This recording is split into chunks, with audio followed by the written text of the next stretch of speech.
Welcome to episode 270 of the Shared Security Show. And joining me this week, back from all kinds of things, I think, events and work and all these And things. COVID and all things besides actually co-hosting the podcast. Mr. Scott Wright. Yes, Welcome thank back. you, Tom. Good to see everybody.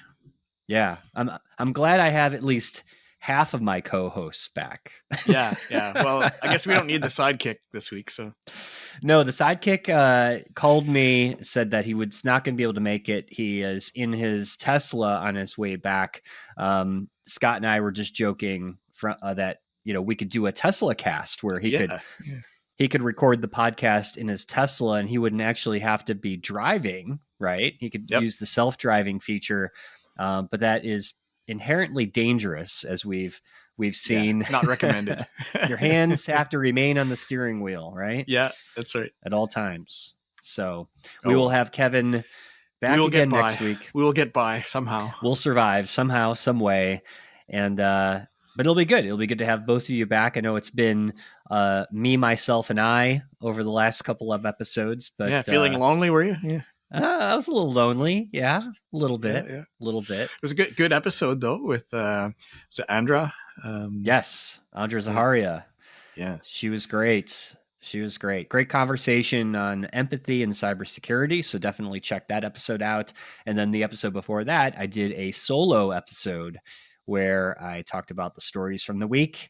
Mm-hmm. And it was good. Got a lot of good feedback. Reminds of the old days when you used to do the olden days. Little blaze, the weekly blaze. The weekly blaze. Yeah, I brought that back a little bit. So yeah. But since I do have you, Scott, let's talk about things going on this week. There are things that have been going on. Yes, there have been. And first, Google finds 18 zero-day vulnerabilities in Samsung chipsets. And I know there's a specific type of chipset. It's called Exynos. I think that's how you pronounce it.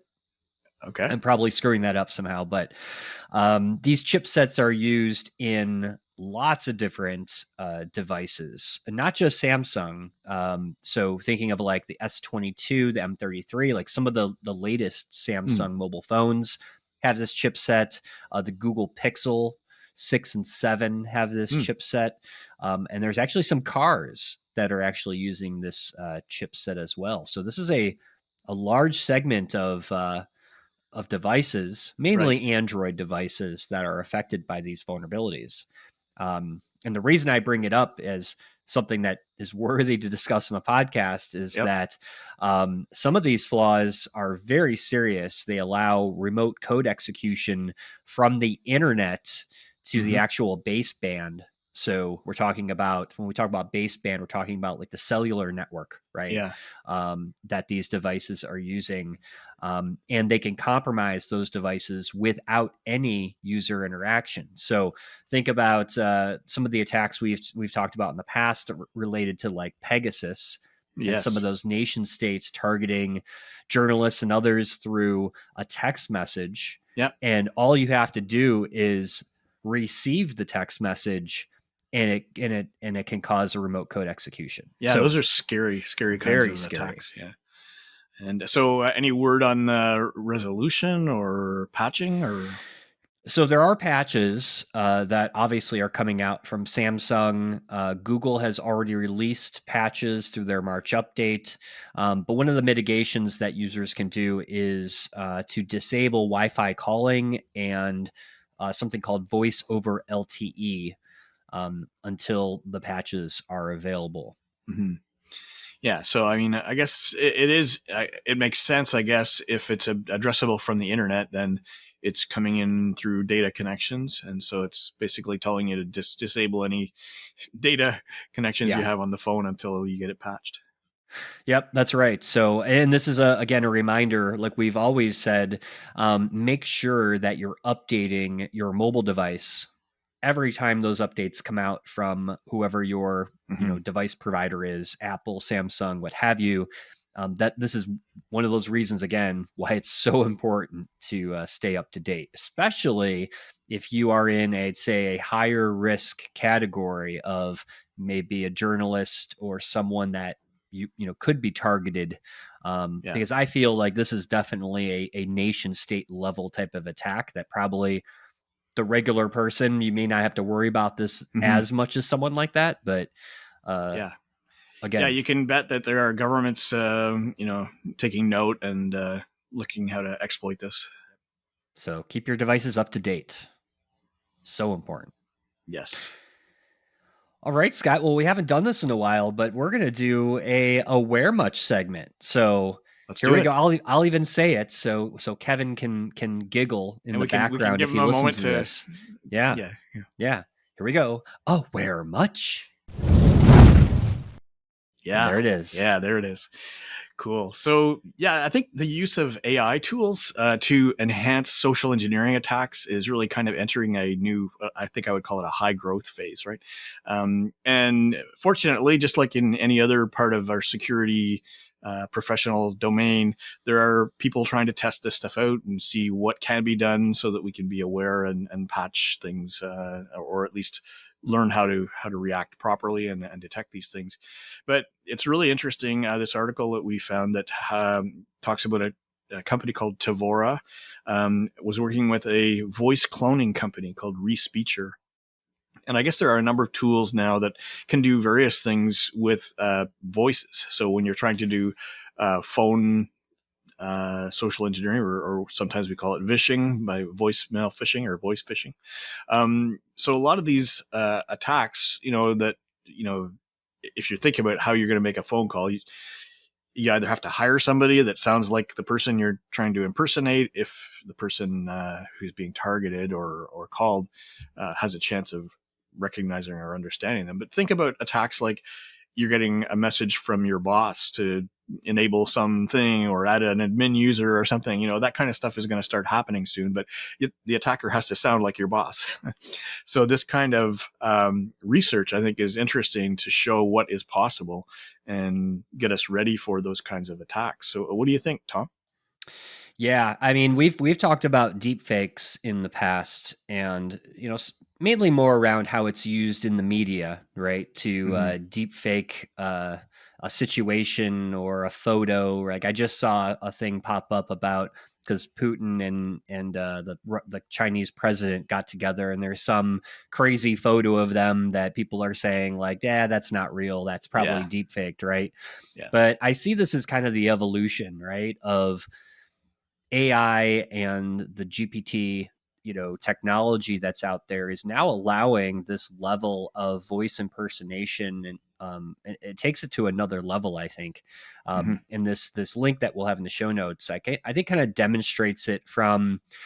I think it was written more from a offensive security type of Mm-hmm. perspective. If red teams, as an example, are going to start using this in attack simulation Yeah. for companies, which I think is a good thing, right? I Yeah. think companies need to be aware that these attacks could, target them specifically, depending on their business and risk profile and things. So Mm-hmm. it's good that we're trying to replicate this as best as we can, but I have a feeling we're going to see a lot more of this, Yeah, even for on sure. the regular user level, right? I could Yeah. see us getting these voicemails that will sound like somebody maybe Yep. famous or Yeah. somebody that you might know, Mm-hmm. and you're gonna have to question that. Is like, did that person really call me? Yeah. Oh, yeah, for sure. Right. And I think, what's amazing is, in some of these AI tools, they need to be trained, right? But you can point them at, a YouTube video on TED Talk or something like that, right? And it can learn the speech of the person you're trying to impersonate. So it'll be really interesting to see how that becomes used. But I think you're right. It's going to be used in everyday attacks. I've already heard of people saying that, they had a voicemail that sounded like somebody, their boss or whatever.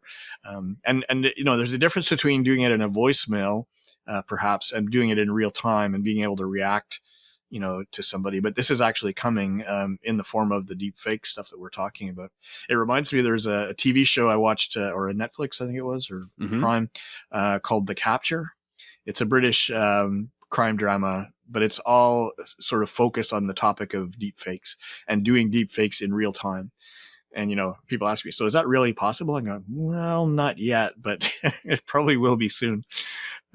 So yeah, it's really, I think the detection part of it is going to be a cat and mouse game. There will be technologies, obviously, that will be trying to detect this stuff. Maybe it'll be in your phone system, but I'm not sure how that would ever get installed. We'd have to completely redesign or re-implement our phone systems, right, to be able to detect deepfake voices on the other end of the line. They have a hard enough time with fake text messages and spam, which is Text, just that still just on relentless. another note, that just bugs me that there's really no way to authenticate a text message right now. I mean, most of the time you get a message and it says it's from, Comcast : your account is overdue, right? I mean, you have no way to know whether it came from Comcast or not. So I always tell people, just don't take any action based on a text message. So, but that's the same thing. It's going to be It really is. hard to authenticate these people. And as we always say, caller ID is not a way to identify or authenticate people, right? I've No. used this service, Spoof Card, which was actually mentioned in this article. Used it like 6-7 years ago when I did my one and only social engineering attack or social engineering test for a client. You can set the caller ID to look like whatever you want. So anyway, those are going to be interesting things to watch. So this segment of Aware Much was brought to you by ClickArmor, the most engaging, fun, and effective way to teach and assess security awareness of employees. And it uses our fully gamified learning platform, which is highly interactive and visually dynamic, and employees love it. So we do offer a quick start bundle for $499 to try our phishing course for 6 weeks. That comes with 4 weekly challenges, which are a lot of fun for up to 1,000 employees. And speaking of AI that we were just mentioning, I'm doing a session. By the time this episode gets aired, the session will be over, but it's basically artificial intelligence and security awareness. This is on Ooh, my bi-weekly series of Cybersecurity Awareness Forum live panel discussions. So we're doing that tomorrow on Thursday, the 23rd. So by the time this episode airs, you'll be able to probably see the recorded video of that session at clickarmor.ca/CSAF for great. Cybersecurity Awareness Forum. So yeah, come and join us, and in any future ones. Once you sign up, you'll get invitations for all of them. So visit us at clickarmor.ca, and we'll talk to you later. That's an interesting topic. I definitely want to link that for everybody in the show notes, because I feel like AI and security awareness is like, where is that intersection, right? Yeah, Where are we yeah, and there headed? are different angles to look at it, right? I mean, you can look at it from where is the attacker being helped? Certainly it is. How are they using AI? And then how could it be used on the defensive side? Could it, AI will hopefully be improving the technologies that are used, that end users can rely on for, being able to avoid getting caught. But AI can also be used, I think, in a lot of ways for education. So there's a lot of different topics we'll cover in that session. All right. Well, let's jump to our last story, which is ATM thieves use glue and tap function to drain accounts at Chase Bank. So it looks like this is a situation that happened, I believe, in San Francisco, if I was reading the article right. But criminals have found a way to commit ATM fraud now by they use glue to disable the card reader. So where the slot that you put your card in, Mm-hmm. and it tricks customers into using the new tap feature, right? So all the cards have the tap and pay feature now on their debit card. And what that does is, so the tap uses the radio waves, right? And all they have to do is hold their card up to the machine, and then they still put in their PIN and do all that like normal. But what happens is the scammer actually waits behind the victim, and when they walk away, they're able to continue to make transactions on their account because there is a pause and a Yeah, timeout essentially of like yeah, if you don't hit the button to actually close your session, Yeah. most people end up just walking away, and then whoever is behind you will step up and then get money from your account. So Yeah, it's a really weird kind of yeah, use case. I mean, it's pretty new. I've never seen it. I guess I may have seen tap. I can't remember seeing one on an ATM, but yeah, I mean, it's different than, when you have your card and it spits your card out and you walk away. You figure, well, my session is done, right? But if you've just tapped to start a session, how do you end it, right? I mean, I don't know. correct. Yeah, and Yeah. that lies the problem.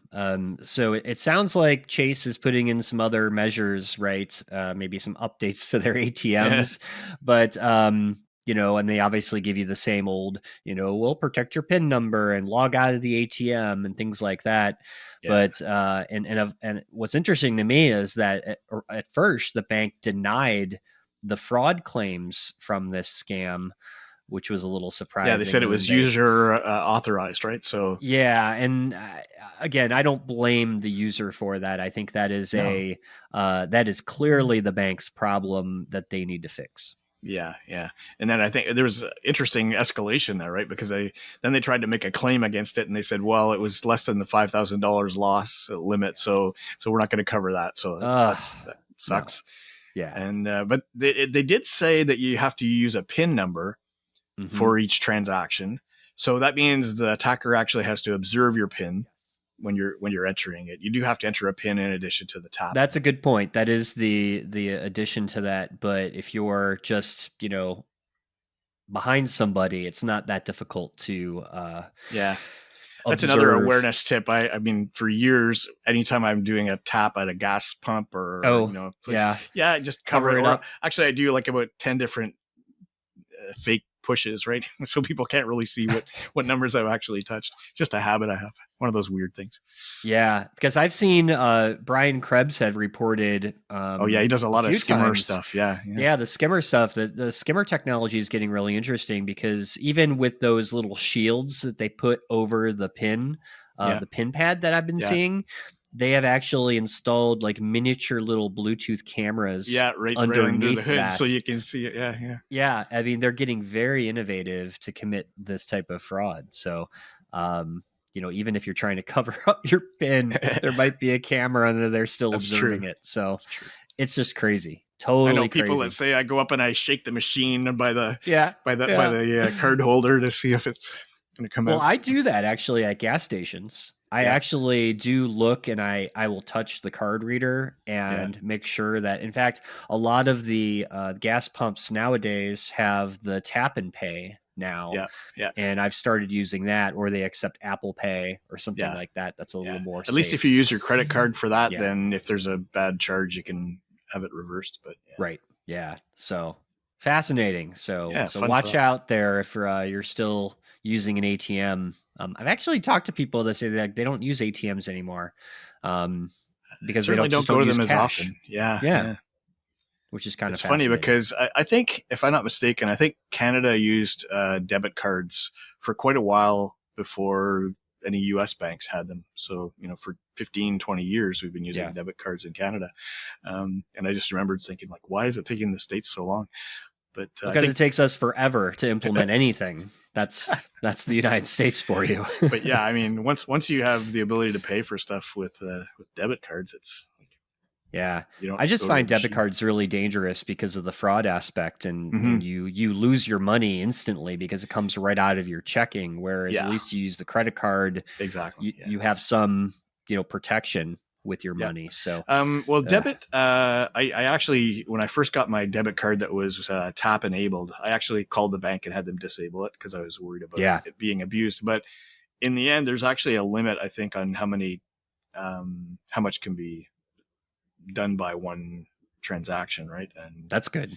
so I think you probably have some limit on the loss. So I think mine's still enabled now, but Yeah. Crazy times we live in. So, yeah, every time we make it convenient, it makes it less secure. So that's just got to live right. in that world. Yes, we do. Yes, we do.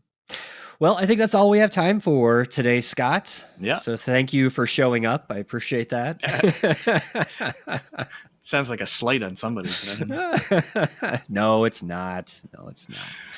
I know. Oh, He did call me, so Well, that I was know nice it's of him. legit. He wouldn't just skip me. Right? It wasn't Skip us. an artificial intelligence generated Kevin's voice. Oh, that's a good question. What if it was a fake AI that called me from his Tesla? And he's really been kidnapped.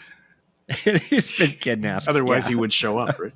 He does live in Florida, so there is a distinct possibility that he may have been kidnapped. Well, we'll see if he shows up Anyway. next week. It's Yes, the only we way will we'll find know. out.